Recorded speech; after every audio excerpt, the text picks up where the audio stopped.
Le Concile de Trente rassemble des évêques et des théologiens et se réunit pour réagir à la réforme protestante.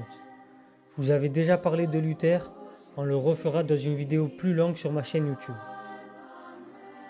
Donc, ce concile s'étend sur 18 ans et se réunit à 3 reprises jusqu'en 1563.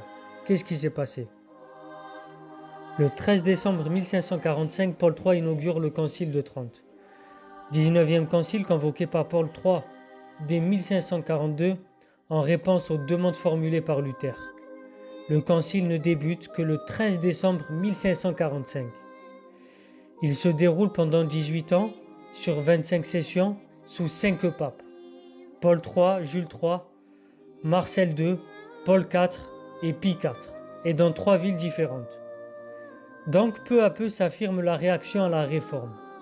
Le concile va redéfinir la notion de péché, développer le culte des saints, etc. On ne va pas rentrer dans les détails. En tout cas, au-delà de la sphère spécifiquement religieuse, ce concile jouera un rôle extrêmement important dans l'histoire de l'art, puisqu'en donnant le signal de la reconquête des ouailles égarées du côté de la réforme, le concile de Trente marque le début de la contre-réforme.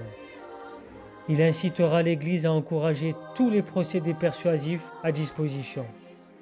Se développeront alors, au XVIIe siècle, une éloquence religieuse, mais aussi un mécénat ecclésiastique particulièrement efficace dans le domaine pictural et musical. Et donc, l'objectif à l'époque, c'était de séduire. Il s'agit de pouvoir, il s'agit de religion, de représentation. C'était Soso Lintello, abonnez-vous, partagez, likez tous les soirs à 20h30, très chers éclairés.